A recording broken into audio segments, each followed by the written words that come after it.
हे तुझ्या पप्पांमुळे, कारण त्यांचा फुल सपोर्ट आहे मला सगळ्या गोष्टींना मॅनेज. तेव्हा कुठेतरी आपण सामोर जाऊ शकतो जेव्हा घरातला माणूस आपल्या पाठीशी उभा असतो खंबीरपणे. तर चला कंटिन्यू करूया. तर आज गुरुवार असल्यामुळे सगळ्यात आधी देवपूजा करून घेतली होती आणि खूप दिवसानंतर साबुदाण्याची खिचडी आणि चाय घेतले. त्यानंतर मी आली तयारी करायला. सगळ्यात मेन म्हणजे बिग बॉस कोण कोण बघत आहे कमेंट करून नक्की सांगा. तर बिग बॉस माझा खूप फेवरेट हा शो आहे आणि त्या आता तयारीची सुरुवात. कसं मॅनेज करतेच प्रश्न पडलाय. व्हॅनिटी खूप मोठी आहे, बसमध्ये खूप गर्दी राहते गावाकडल्या बसमध्ये.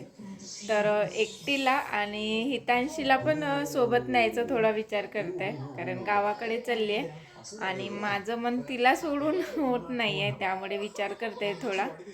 आता इथे जर म्हणाल की एवढं मोठं व्हॅनिटीचा पसारा का बरं काढलं ते, तर माझं असं म्हणणं, मी प्रत्येक ऑर्डरला जायच्या आधी हायजीन मेंटेन करते. तर बॅग पूर्ण माझी व्यवस्थित सामान ठेवलेलं असते आणि पूर्ण ब्लेंडरपासून तर ब्रशपासून सगळं नीट मॅनेज केलेलं जाते. सगळ्या गोष्टी प्रॉपर आहेत की नाही त्या गोष्टींकडे बघते. एकदा क्लायंटकडे ना खाली छोट्या मुलाच्या हाताने पडलंय, तर क्लायंटला आपण ओरडू पण नाही शकत. तर त्याचं कसं जुगाड लावते ते बघा. हायलाईट याचं आहे प्लेटचं.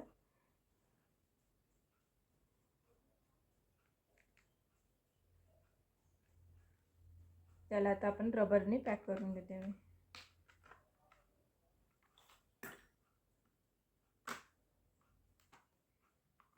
असं जुगाड करून घेतलंय आणि वेळ होतले आता मला लवकर आवरावं लागेल, कारण बस सुटली की गावला जायचं खूप प्रॉब्लेम येणार.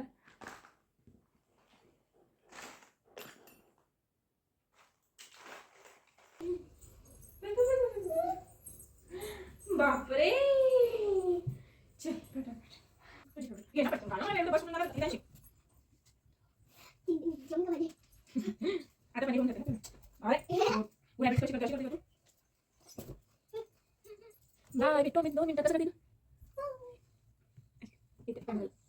दोन मिनिटं कसं असं कर ना, त्याला काला कपडे येते मग तसं. बाय, 2 मिनिटं आम्ही 2 मिनिटात येतो. Bye bye.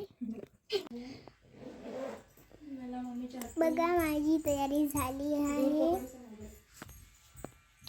मी आता माझी मम्मी ओरडायला चालली आहे. आता मी फक्त एकटी, अजून माझे म्हणजे माझे पप्पा आणि रात्री एकटे झोपणारा मम्मी. हे बघा, ही माझी मम्मीची बॅग, अजून एक बारी बॅग आहे व्हॅनिटीची. अजून हे बहुत भारी चाललंय आणि मी हितांशी सोबत चालले. 2 मिनिट ही तुला जवळ घेऊन घेते आणि त्रास नाही द्यायचा पप्पाला. त्रास देशील मम्मीची आठवण येईल किती. माझे गोड गोड बच्चा शान आहे, गुड गर्ल आहे. गुड गर्ल आहे तू किती. चलो निकलेंगे, टाइम हो गया. मम्मी इतकी सारी बॅग कशी नेऊन, हे आपण ॲटोने घेऊन जाऊ. मग तू उचलायला बोलून ना. हां उचलायला मी आहे ना. नाही. तर चला आता सगळं आवरून झालं आहे घरातलं काम आणि आज गुरुवार असल्यामुळे मी थोडंफार काही अरेंजमेंट करून ठेवले यांच्यासाठी आणि आत्ता निघताना. आणि हे शक्य आहे हे तुझ्या पप्पांमुळे, कारण त्यांचा फुल सपोर्ट आहे मला सगळ्या गोष्टींना मॅनेज. तेव्हा कुठेतरी आपण सामोर जाऊ शकतो जेव्हा घरातला माणूस आपल्या पाठीशी उभा असतो खंबीरपणे. तर चला कंटिन्यू करूया. तर फायनली विचार केला हितांशीला सोबत नाही न्यायचं, कारण बॅग माझ्यासोबत पण आणखी एक बॅग होती आणि हितांशीला एवढ्या धावपळीमध्ये येणं आणि आणखी दुसऱ्या दिवशी रिटर्न वापस येणं म्हणजे तिला पण खूप दगदग झाली असती.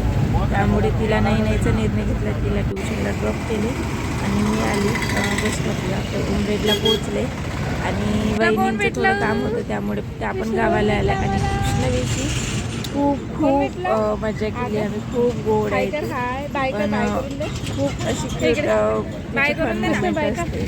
तिला असं होते की आत्ता इथे कुठे आली आणि मी बांधून असल्यामुळे तिला थोडं गोंधळल्यासारखं झालं. नंतर खूप लाड करून घेतला आणि त्या गावला 5:30चा टाईम आहे पण 7 वाजले तरी बस यायला तयार नाही. लिटरली अंधार पडत आलाय, खूप वैताग आलेला. कारण ग्रामीण भागातली मी पण आहे, त्याच्यामुळे बस कंडिशन काय असते हे मी पण समजू शकते. जेव्हा आपण सकाळी पहाटेला उठून टिफिन बनवण्यापासून तरी पावणे सात वाजल्यानं आणि अजूनही ती 8 वेळेची बस नाही. म्हणजे वाजतापर्यंत जर बस मुलांची स्टॉपला येते हालत आणि काय सायंकाळी म्हणायची स्कूल डेपोमध्ये. झाल्यानंतर म्हणजे जेव्हा असं गावाला टाइम टेबल येते, असते का त्या तुमच्या मुलीची डिपार्टमेंटला मानसिकता की खरंच जे असते की मुलं अभ्यास बाहेर गावून येत करण्याची. आहे सकाळपासून 8 म्हणजे वाजतापासून विचार आणि तुम्ही करण्यासारखी त्यांना गोष्ट घरी आहे. किती वाजता सरकारने यावर पोहोचवताय? निर्णय घ्यावा की लवकरात लवकर बस टायमिंग जो विचार आहे करण्यासारखी मुलांसाठी गोष्ट तरी ही की ॲटलिस्ट ग्रामीण भागातल्या स्कूल मुलांनी अपडाऊन संपल्यानंतर करायचं की लगेच नाही बसेचं करायचं. टायमिंग कमेंटमध्ये ठेवायला नक्की पाहिजे असं सांगा. मला वाटते. कारण मुलींची जी मानसिकता असते पूर्ण थकून जातात.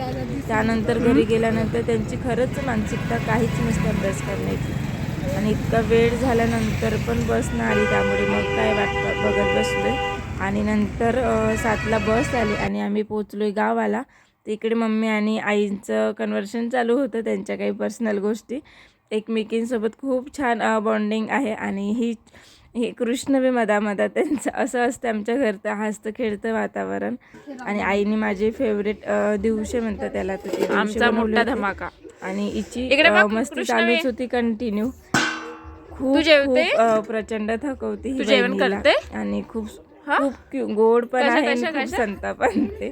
पण असं कृष्णा असतं, बे, छोटं बाळ तू आहे तर ते जेवते? खोड्या तर करणारच. तिच्या खोड्यांमुळेच आमचा दिवस कसा संपतो आम्हालाच कळत नाही. काय खाते तर तू? ब्लॉग कसा वाटला कमेंट करून नक्की सांगा. मेकअप केल्यानंतर व्हिडिओ घ्यायला वेळ मिळाला नाही. आता अशी प्रत्येक मेकअप सीतांशी खात आर्टिस्टला होते माहिती बाबासोबत आहे, आमच्या. मेकअप झाल्यानंतर कोणताच क्लायंट थांबायला तयार नसतो. आणि सांगितलेलं 2 ते 3 ऑर्डर बुक होते. नंतर गेल्यानंतर कस्टमर वाढले आमचे, त्यामुळे थोडीशी एकटी असल्यामुळे धावपळ झाली. तर चला, आपल्याच गावात येऊन ब्लॉग आपण आवडला makeup असेल तर करायला नक्की किती भारी सबस्क्राईब वाटतंय करा. ना. थँक्यू. खूप मस्त वाटत आहे. मेन म्हणजे आईच्या हातचं मस्त टेस्टी खायला मिळाला. आणि खूप दिवसानंतर असं कुठेतरी माहेर पण मस्त अनुभवलं. चला, वहिनी येत आहे माझ्यासोबत, आमची वैनाबाईला बरं नाही आहे तरी पण येत आहे. थँक्यू.